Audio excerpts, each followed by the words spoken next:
370년 붉은 꽃, 고불매, 부처님도 울었던 봄. 1. 전남 장성 백냥사. 겨울 끝자락 새벽에 공기가 아직 싸늘할 때 절마당 한가운데 한 그루의 나무가 눈 위를 뚫고 피어났다. 그 붉은 꽃잎이 바람에 떨릴 때 그걸 본 사람들은 모두 잠시 말을 잃었다. 눈과 얼음 사이 생명이 스스로를 밀어올리며 만든 붉은 불꽃. 사람들은 그것을 고불매, 옛 부처의 매화라 불렀다. 매년 2월이면 눈보다 먼저 피어나 절의 침묵을 깨우는 붉은 꽃. 그 꽃을 보기 위해 전국에서 사람들이 모여든다. 하지만 대부분은 모른다. 이 꽃 한 그루에 얽힌 370년의 분쟁과 고난, 그리고 눈물 섞인 기도가 있었다는 사실을. 2. 시간을 거슬러 올라가면 17세기 초 임진왜란의 상처가 채 아물기도 전이었다. 전란으로 불타버린 백냥사 터엔 그을린 돌과 기와 조각만이 남아 있었다. 당시 백냥사의 노승해담은 무너진 정각 앞에서 조용히 앉아 있었다. 그는 며칠째 아무 말도 하지 않았다. 불탄 절을 바라보며 손에 남은 흙을 한 줌 쥐고 말없이 기도했다. 언젠가 이 절이 다시 일어설 때 부처님 앞에 붉은 매화가 필 것이다. 그는 그렇게 말하고 작은 묘목을 심었다. 그 묘목이 바로 오늘날까지 남은 고불매의 시초였다. 해담 스님은 그 뒤로 며칠 만에 입적했다고 전해진다. 사람들은 그를 두고 이렇게 말했다. 스님은 꽃이 필 봄을 보지 못했지만 그 마음은 매화 속에 남았다. 3. 시간은 흘러 조선 후기. 백냥사는 다시 제 모습을 찾아가고 있었지만 새로운 문제가 불거졌다.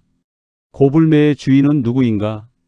그 나무를 지키던 승려들과 당시 장성현의 관리들 사이에서 관리권을 두고 다툼이 벌어졌다. 누군가는 절의 성물이라 했고 누군가는 지방의 재산이라 했다. 그 다툼은 10년 넘게 이어졌다. 결국 장성현감은 명령을 내렸다. 매화 한 송이 꺾으면 관직을 잃는다.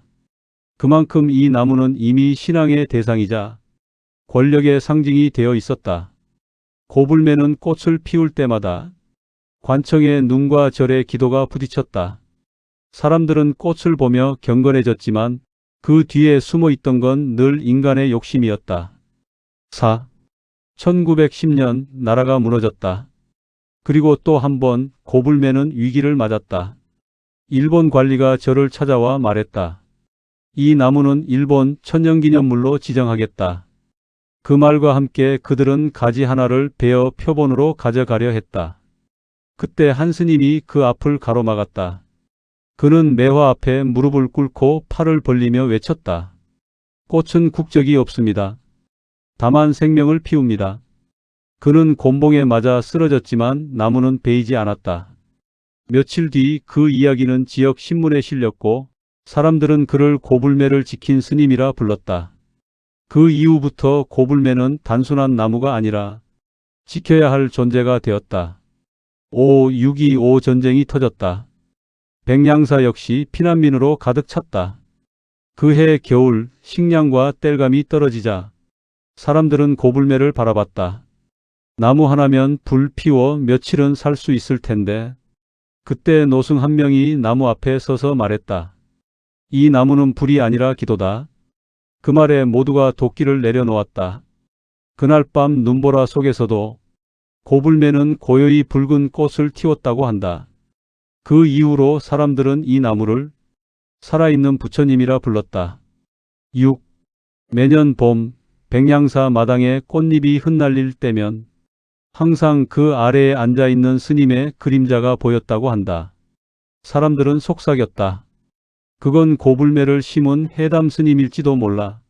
어떤 이는 아픈 자식을 데리고 와서 기도했고 어떤 이는 잃어버린 가족의 이름을 불렀다. 신기하게도 그날 이후 병이 나았거나 기적처럼 소식을 들었다는 이야기가 해마다 이어졌다. 사람들은 믿었다. 고불매 아래에서 기도하면 잃은 것을 되찾는다. 그 믿음은 백냥사의 보물 전설로 만들었다. 7. 1980년대 학자들이 조사에 나섰다. 그 결과 고불매는 정말로 1600년대 후반에 심겨진 나무로 밝혀졌다. 백냥사는 들썩였고 이내 문화재 지정 논의가 시작되었다. 그리고 마침내 천연기념물 제486호로 지정되었다. 그러나 문제는 거기서 끝나지 않았다. 꽃을 보기 위한 관광객들이 몰리면서 고불매의 뿌리가 밟히고 꺾이는 일이 생겼다. 꽃을 보러 온 발걸음이 아이러니하게도 꽃을 아프게 하고 있었다. 8. 문화재청과 스님들 사이의 갈등이 커졌다. 보존을 위해 접근을 막아야 한다. 그러면 법문이 끊긴다. 그 논쟁은 2년 넘게 이어졌다. 그러다 한 스님의 제안으로 고불매의 시간이 만들어졌다. 새벽 예불 전후 1시간만 누구나 이 꽃을 가까이 볼 수 있다. 그 타협은 모든 일을 잠재웠다. 꽃은 다시 평화를 얻었고 그 시간은 지금도 침묵의 법문이라 불린다. 9. 그리고 지금 그 꽃은 인터넷 세상에서 다시 피었다. 유튜브, 인스타그램, SNS마다 370년 고불매의 봄이라는 영상이 올라왔다. 한 장면은 드론이 눈 덮인 절을 가로지르며 붉은 매화를 비추는 장면이었다. 그 영상은 단 하루 만에 100만 회를 넘겼고 전 세계 사람들이 댓글을 달았다. 이건 평화 그 자체다. 꽃도 수행을 한다면 이런 모습일 거야. 꽃은 말을 하지 않는다. 그러나 세상을 바꾼다. 10. 카메라는 고불매 아래를 비춘다. 새벽 이슬이 꽃잎 위에 맺히고 노승이 조용히 말한다. 꽃은 다투지 않습니다. 그저 피고 질 뿐이죠. 그 말은 단순했지만 모든 사람의 마음을 울렸다. 그날 이후 꽃은 다투지 않는다는 이 말은 불교계에서 가장 많이 인용되는 고불매의 법문이 되었다. 11. 꽃잎이 천천히 떨어진다. 눈과 함께 흩날리는 붉은 잎, 생멸의 순환. 늙은 스님이 고불매 앞에 합장한다. 그의 손은 떨리지만 얼굴엔 미소가 있다. 그는 말한다. 꽃이 져도 향은 남지. 12. 어린 사미승이 그 옆에서 조용히 바라본다. 스님, 내년에도 이 꽃이 필까요? 노승은 대답한다. 그건 너의 마음에 달렸지. 13.